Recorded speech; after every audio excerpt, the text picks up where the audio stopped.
ఓం శాంతి. ఈరోజు Murali date 5 April 2025. బాబా చెప్తున్నారు, మధురమైన పిల్లలు, మీరిప్పుడు నామరూపాల జబ్బు నుండి రక్షించుకోవాలి. పాప ఖాతాను తయారు చేసుకోరాదు, ఒక్క తండ్రి స్మృతిలోనే ఉండాలి. ప్రశ్న: భాగ్యశాలి పిల్లలు ఏ ముఖ్య పురుషార్థం ద్వారా తమ భాగ్యాన్ని తయారు చేసుకుంటారు? జవాబు: భాగ్యశాలి పిల్లలు అందరికీ సుఖంనిచ్చే పురుషార్థం చేస్తారు. మనసా వాచా కర్మన ఎవరికి దుఃఖంనివ్వరు, శీతలంగా వ్యవహరిస్తారు. కనుక వారి భాగ్యం తయారవుతూ ఉంటుంది. ఇది మీ విద్యార్థి జీవితం. మీరిప్పుడు గుటకలు మింగరాదు, అపారమైన సంతోషంలో ఉండాలి. పాట: మీరే తల్లి తండ్రి. ఓం శాంతి. పిల్లలందరూ మురళి వింటున్నారు. మురళి ఎక్కడికి వెళ్ళినా అక్కడ వారందరికీ ఈ మహిమ సాకార వ్యక్తిది కాదు, నిరాకారుందని తెలుసు. నిరాకారుడు ఇప్పుడు సాకారం ద్వారా సన్ముఖంలో మురళి వినిపిస్తున్నారు. ఇప్పుడు ఆత్మలైన మేము వారిని చూస్తున్నామని కూడా అంటారు. ఆత్మ చాలా సూక్ష్మమైనది, ఈ కనులకు కనిపించదు. భక్తి మార్గంలోని వారికి కూడా ఆత్మలమైన మనము సూక్ష్మమని తెలుసు. కానీ పూర్తి రహస్యం ఆత్మ అంటే ఏమిటో బుద్ధిలో లేదు. పరమాత్మను స్మృతి చేస్తారు, కానీ వారు ఎవరో తెలియదు. ఈ విషయాలు ప్రపంచానికి తెలియదు. ఇంతకుముందు మీకు కూడా తెలిసేది కాదు. ఇప్పుడు మీరు లౌకిక టీచరు లేక బంధువు కూడా కాదని పిల్లలైన మీకు నిశ్చయం ఉంది. సృష్టిలో ఇతర మనుషులు ఎలా ఉన్నారో ఈ దాదా కూడా అలాగే ఉండేవాడు. త్వమేవ మాతాస్య పిత అని మీరు మహిమను పాడినప్పుడు వారు పైనే ఉన్నారని భావించేవారు. ఇప్పుడు తండ్రి చెప్తున్నారు, నేను ఇతనిలో ప్రవేశించాను, నేను వారినే, ఇతనిలో ఉన్నాను. ఇంతకు ముందైతే చాలా ప్రీతిగా మహిమ చేసేవారు, భయపడేవారు కూడా. ఇప్పుడైతే వారే ఇక్కడ ఈ శరీరంలో ప్రవేశించారు. నిరాకారులుగా ఉండేవారు, ఇప్పుడు సాకారంలోకి వచ్చేశారు. వారు కూర్చుని పిల్లలకు నేర్పిస్తున్నారు. ప్రపంచంలోని వారికి వారేమి నేర్పిస్తున్నారో తెలియదు. వారు గీతా భగవానుడు కృష్ణుడని భావిస్తారు. వారు రాజయోగం నేర్పిస్తారని చెప్తారు. అచ్చా, అయితే తండ్రి ఏం చేస్తారు? మీరే మా మాతా పిత అని పాడుతూ ఉండేవారు. అయితే వారి నుండి ఎప్పుడు ఏం లభిస్తుందో కొంచెం కూడా తెలియదు. గీతా వినేటప్పుడు కృష్ణుని ద్వారా రాజయోగం నేర్చుకున్నాడని, మళ్ళీ ఎప్పుడో వచ్చి నేర్పిస్తాడని భావించేవారు. అది కూడా బుద్ధిలోకి వచ్చి ఉంటుంది. ఈ సమయమే మహాభారత యుద్ధ సమయం. కనుక కృష్ణుని సమయం ఇదే అయి ఉంటుంది. అదే చరిత్ర భూగోళం రిపీట్ అవ్వాలి. రోజురోజుకు అర్థం చేసుకుంటూ ఉంటారు. గీతా భగవానుడు తప్పకుండా ఉండాలి. మహాభారత యుద్ధం కూడా తప్పకుండా జరుగుతుంది. ఈ ప్రపంచం తప్పకుండా సమాప్తం అవుతుంది. పాండవులు పర్వతాలపైకి వెళ్ళిపోయారని చూపిస్తారు. కనుక వినాశనం సమీపంగా ఉందని వారి బుద్ధిలోకి తప్పకుండా వచ్చి ఉంటుంది. అయితే ఇప్పుడు కృష్ణుడు ఎక్కడున్నాడు? గీతా భగవానుడు కృష్ణుడు కాదని, శివుడని మీ ద్వారా విన్నంత వరకు వారు వెతుకుతూనే ఉంటారు. మీ బుద్ధిలో అయితే ఈ మాట పక్కాగా ఉంది. ఇది మీరు ఎప్పుడూ మర్చిపోలేరు. ఎవరికైనా గీతా భగవానుడు కృష్ణుడు కాదని, శివుడని మీరు ఎవరికీ అర్థం చేయించలేరు. ప్రపంచంలో మీరు తప్ప ఇతరులెవ్వరూ ఇలా చెప్పరు. ఇప్పుడు గీతా భగవానుడు రాజయోగం నేర్పిస్తున్నారు. కనుక దీని నుండి నరుడి నుండి నారాయణునిగా అవుతాడని తప్పకుండా రుజువవుతుంది. భగవంతుడు మమ్మల్ని చదివిస్తున్నారని పిల్లలైన మీకు తెలుసు. నరుడి నుండి నారాయణునిగా తప్పకుండా చేస్తారు. స్వర్గంలో ఈ లక్ష్మీనారాయణ రాజ్యం ఉండేది కదా. ఇప్పుడైతే ఆ స్వర్గం కూడా లేదు, నారాయణుడు కూడా లేడు. దేవతలు కూడా లేరు. చిత్రాలు మాత్రం ఉన్నాయి. వీటి ద్వారా వీరు ఒకప్పుడు ఉండి వెళ్ళిపోయారని అర్థం చేసుకుంటారు. ఇప్పుడు మీరు వెళ్ళిపోయి ఎన్ని సంవత్సరాలైందో, ఇప్పటి నుండి 5000 సంవత్సరాల క్రితం వీరి రాజ్యం ఉండేదని మీకు తెలుసు. ఇప్పుడిది అంతిమ సమయం. యుద్ధం కూడా చాలా సమీపంగా ఉంది. తండ్రి మనల్ని చదివిస్తున్నారని మీకు తెలుసు. అన్ని సేవా కేంద్రాల్లో చదువును చదువుతారు, చదివిస్తారు కూడా. చదివించే యుక్తి చాలా బాగుంది. చిత్రాల ద్వారా జ్ఞానం మంచిగా లభించగలదు. ముఖ్యమైనది గీతా భగవానుడు శివుడా లేక కృష్ణుడా? ఇరువురికి వ్యత్యాసం చాలా ఉంది కదా. స్వర్గస్థాపన చేయువారు లేక సద్గతి దాత, ఆది సనాతన దేవీ దేవతా ధర్మంను మళ్ళీ స్థాపన చేయువారు శివుడా లేక శ్రీకృష్ణుడా? ఈ విషయ నిర్ణయమే ముఖ్యమైనది. దీనికే బాబా చాలా ప్రాముఖ్యతను ఇస్తున్నారు. భలే, ఇది చాలా బాగుందని అభిప్రాయం రాసి ఇస్తారు. కానీ అలా రాసినందున కొంచెం కూడా లాభం లేదు. మీ ముఖ్య విషయం ఏదైతే ఉందో దానిపై ఫోర్స్నివ్వాలి. మీ విషయం కూడా ఇందులోనే ఉంది. భగవంతుడు ఒక్కరేనని మీరు రుజువు చేసి తెలుపుతారు. గీతను వినిపించేవారు కూడా భగవంతుడని కాదు. భగవంతుడు ఈ రాజయోగం జ్ఞానం ద్వారా దేవీ దేవతా ధర్మంను స్థాపించాడు. బాబా అర్థం చేయిస్తున్నారు, పిల్లలపై మాయదాడి చేస్తూ ఉంటుంది. ఇంతవరకు కర్మాతీత అవస్థను ఎవ్వరూ పొందలేదు. పురుషార్థం చేస్తూ చేస్తూ చివర్లో మీరు సదా ఒక్క బాబా స్మృతిలో సదా హర్షితంగా ఉంటారు. దేనికి బాధపడరు, అనగా ఉదాసీనులుగా అవ్వరు. ఇప్పుడింకా తలపై పాపభారం చాలా ఉంది. అది స్మృతి ద్వారానే దిగిపోతుంది. తండ్రి పురుషార్థం చేసేందుకు యుక్తులు తెలిపించారు. స్మృతి ద్వారా మాత్రమే పాపాలు సమాప్తమవుతాయి. అనేక మంది తెలివిహీనులు స్మృతి చేయనందున నామరూపాలు మొదలైన వాటిలో చిక్కుకుంటారు. హర్షిత ముఖంతో ఎవరికైనా జ్ఞానం అర్థం చేయించటం కూడా కష్టమే. ఈరోజు ఎవరికైనా అర్థం చేయించి సంతోషం పొందుతారు.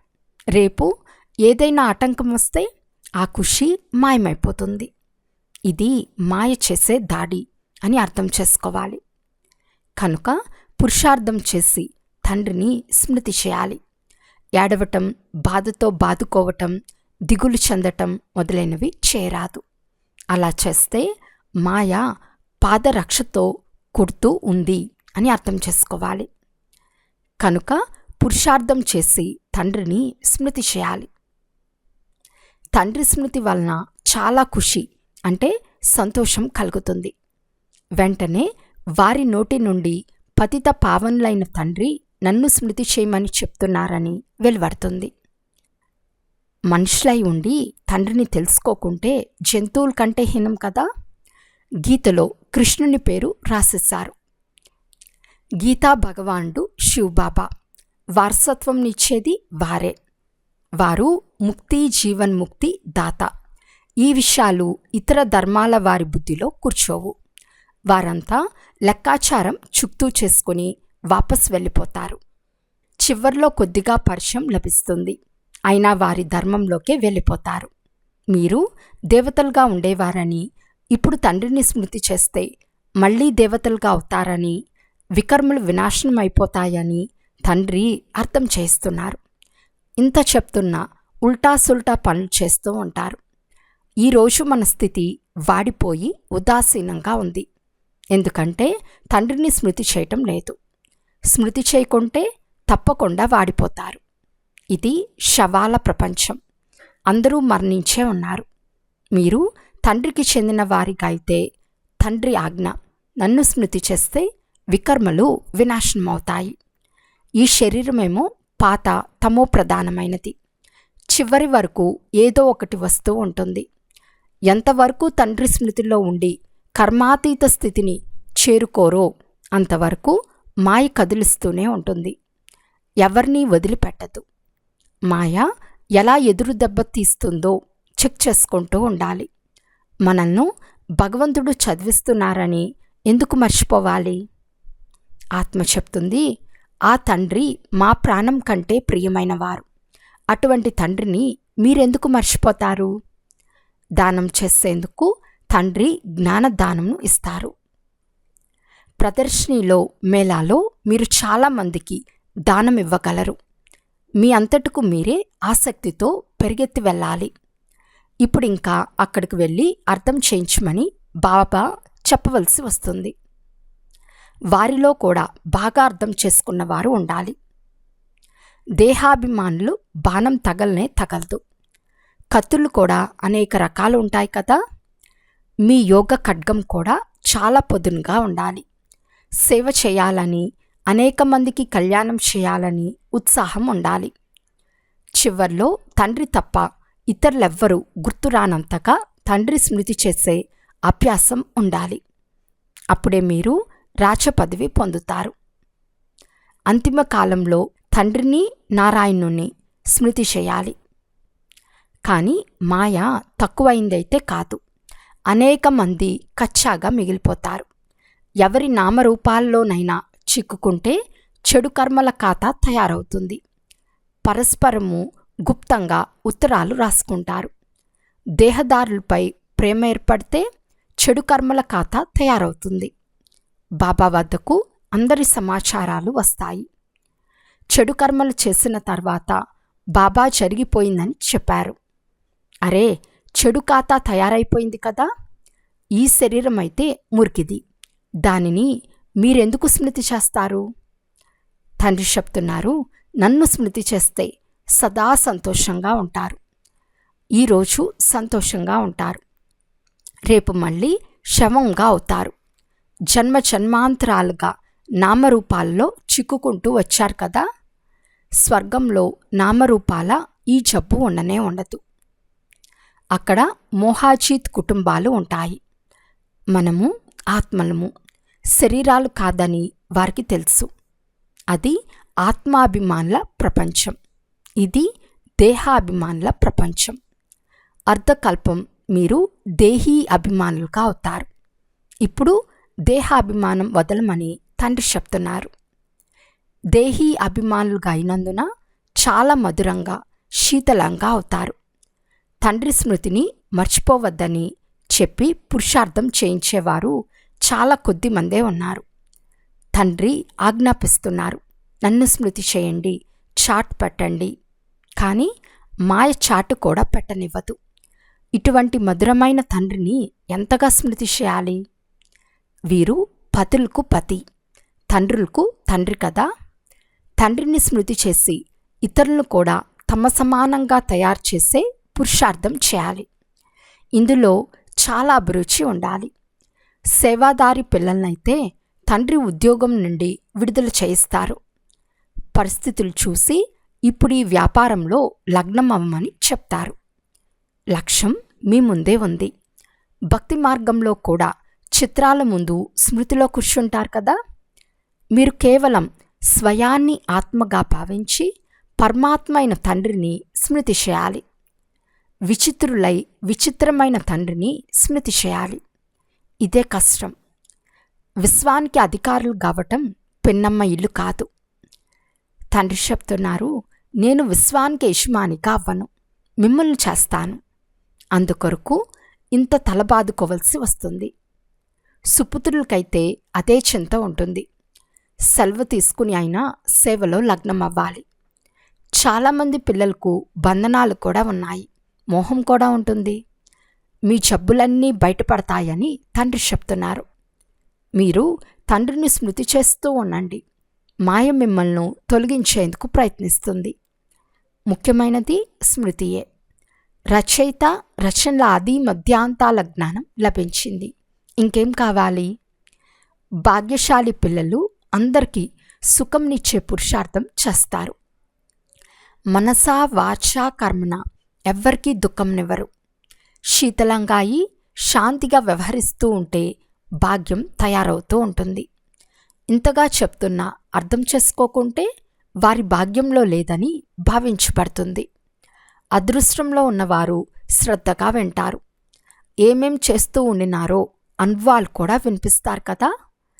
ఇంతవరకు ఏమేం చేశారో వాటి వలన లభించింది దుర్గతయే అని ఇప్పుడు తెలిసింది. తండ్రిని స్మృతి చేసినప్పుడే సద్గతి లభిస్తుంది. చాలా కష్టంగా గంటో అర్ధగంటో స్మృతి చేస్తూ ఉంటారు, లేకుంటే తూగుతూ గుటకలు మింగుతూ ఉంటారు. తండ్రి చెప్తున్నారు, అర్ధకల్పం మాయ వలన అడ్డగింపబడ్డారు, ఇప్పుడు తండ్రి లభించారు. ఇప్పుడు మీది విద్యార్థి జీవితం కనుక సంతోషంగా ఉండాలి కదా. కానీ తండ్రిని క్షణక్షణం మర్చిపోతూ ఉంటారు. తండ్రి చెప్తున్నారు, మీరు కర్మయోగులు. లౌకిక వృత్తి వ్యాపారాదులు చేయాల్సి ఉంటే నిద్ర కూడా తగ్గించుట మంచిది. స్మృతి ద్వారా సంపాదనే కాక సంతోషంగా కూడా ఉంటుంది. స్మృతిలో కూర్చోవటం చాలా అవసరం. పగటిపూట తీరిక లభించదు కనుక రాత్రిపూట సమయాన్ని కేటాయించుకోవాలి. స్మృతి ద్వారా చాలా సంతోషం కలుగుతుంది. ఎవరికైనా బంధనం ఉంటే మేము తండ్రి నుండి వారసత్వం తీసుకోవాలని వారికి చెప్పవచ్చు. ఇందులో ఎవ్వరూ అడ్డగించలేరు. ప్రభుత్వం వారికి వినాశనం చాలా సమీపంగా ఉంది అని తెలపండి. తండ్రి, నన్ను స్మృతి చేస్తే వికర్మలు వినాశనం అవుతాయని, ఈ అంతిమ జన్మలో పవిత్రంగా ఉండమని అంటున్నారు. కనుక మేము పవిత్రంగా అవుతున్నామని చెప్పండి. అయితే ఎవరికైతే జ్ఞానమస్తి ఉంటుందో వారే ప్రభుత్వానికి చెప్పగలరు. ఇక్కడికి వచ్చిన తర్వాత మళ్ళీ దేహదారును స్మృతి చేస్తూ ఉండరాదు. దేహాభిమానంలోకి వచ్చి కొట్లాడుతూ జగడాలాడుతూ ఉంటే క్రోధభూతం వచ్చినట్లు అవుతుంది. బాబా కోపగించుకునే వారి వైపు ఎప్పుడూ చూడను కూడా చూడరు. సేవ చేసేవారిని ప్రేమిస్తారు. దేహాభిమానంలోని ప్రవర్తన తక్షణమే కనిపిస్తుంది. తండ్రిని స్మృతి చేస్తేనే సుందరమైన పుష్పాలుగా అవుతారు. ఇదే ముఖ్యమైన మాట. పరస్పరం ఒకరినొకరు చూస్తూ కూడా ఒక్క తండ్రినే స్మృతి చేయాలి. సేవలో అయితే ఎముకలు ఇవ్వాలి. బ్రాహ్మణులు పరస్పరం పాలు పంచదార వలె కలిసిమెలిసి ఉండాలి. ఉప్పు నీరుగా అవరాదు. జ్ఞానం లేనందువలన ఒకరినొకరు అసహించుకుంటారు. తండ్రి వద్దకు కూడా ఆ భావాలను తీసుకొస్తారు. అటువంటి వారు పదవేం పొందుతారు? మీరు సాక్షాత్కారమైనప్పుడు, అరే మేమిప్పుడు అజాగ్రత్తగా ఉండి పొరపాటు చేశామే అని స్మృతి కలుగుతుంది. అప్పుడు తండ్రి అదృష్టంలో లేకుంటే ఎవరేం చేయగలరని అంటారు. నచ్చా మధురాతి మధురమైన అపురూపమైన పిల్లలకు మాతాపిత బాప్దాదాల ప్రియస్మృతులు మరియు గుడ్ మార్నింగ్. ఆత్మీక పిల్లలకు ఆత్మీక తండ్రి నమస్తే. ఆత్మీక తండ్రికి ఆత్మీక పిల్లల యొక్క ప్రియస్మృతులు మరియు నమస్తే నమస్తే నమస్తే. ధారణ కొరకు ముఖ్య సారము. ఫస్ట్ పాయింట్, నిర్బంధనులుగా అయ్యేందుకు జ్ఞానమస్తిలో ఉండండి. దేహాభిమానపు నడవడికలు ఉండరాదు. పరస్పరంలో ఉప్పు నీరుగా అయ్యే సంస్కారం ఉండరాదు. దేహదారులపై ప్రేమ ఉంటే బంధనముక్తులు కావలేరు. సెకండ్ పాయింట్, కర్మయోగులై ఉండాలి. తండ్రిని స్మృతి చేయటం తప్పనిసరి. ఆత్మాభిమానులుగా అయి చాలా మధురంగా శీతలంగా అయ్యేందుకు పురుషార్థం చేయాలి. సేవలో ఎముకల్నివ్వాలి. ఈరోజు వరదానము. శ్రీమతం ద్వారా మన్మతము మరియు జనమతాల కల్తీని సమాప్తం చేసే సత్యమైన స్వకల్యాణీ భవ. తండ్రి తన పిల్లలకు అన్ని ఖజానాలు స్వకల్యాణం మరియు విశ్వ కళ్యాణం కొరకు ఇచ్చారు. కానీ వాటిని వ్యర్థం వైపు ఉపయోగించటం, అకల్యాణ కార్యంలో ఉపయోగించటం, శ్రీమతంలో మన్మతము మరియు జనుల మతంను కల్పటం, ఇది తాకట్లో మోసం చేయటం వంటిది. ఇప్పుడు ఈ మోసం మరియు కల్తీని సమాప్తం చేసి ఆత్మీయతను మరియు దయను ధారణ చేయండి. స్వయం పైన మరియు సర్వుల పైన దయ చూపి స్వకల్యాణిగా అవ్వండి. స్వయాన్ని చూసుకోండి. తండ్రిని చూడండి, ఇతరులను చూడకండి. స్లోగన్: ఎవరైతే ఎక్కడా దేనికి ఆకర్షితం అవ్వరో వారే సదా హర్షితంగా ఉంటారు. అవ్యక్త సూచన: కంబైన్ రూపం యొక్క స్మృతి ద్వారా సదా విజేయులుగా అవ్వండి. బాబా మరియు నేను కంబైన్డ్గా ఉన్నాము. చేయించేవారు బాబా మరియు చేసేందుకు ఆత్మనైన నేను నిమిత్తంగా ఉన్నాను. దీనినే అసోచ్ అనగా ఒకరి స్మృతి అని అంటారు. శుభచింతనలో ఉండేవారికి ఎప్పుడూ చింత ఉండదు. ఎలాగైతే తండ్రి మరియు మీరు కంబైన్డ్గా ఉన్నారో, శరీరము మరియు ఆత్మ కంబైన్డ్గా ఉన్నాయో, మీ భవిష్య విష్ణు స్వరూపం కంబైన్డ్గా ఉందో, అలా స్వసేవ మరియు సర్వుల సేవ కంబైన్డ్గా జరిగితే తక్కువ శ్రమతో ఎక్కువ సఫలత లభిస్తుంది. అచ్చా, ఓం శాంతి.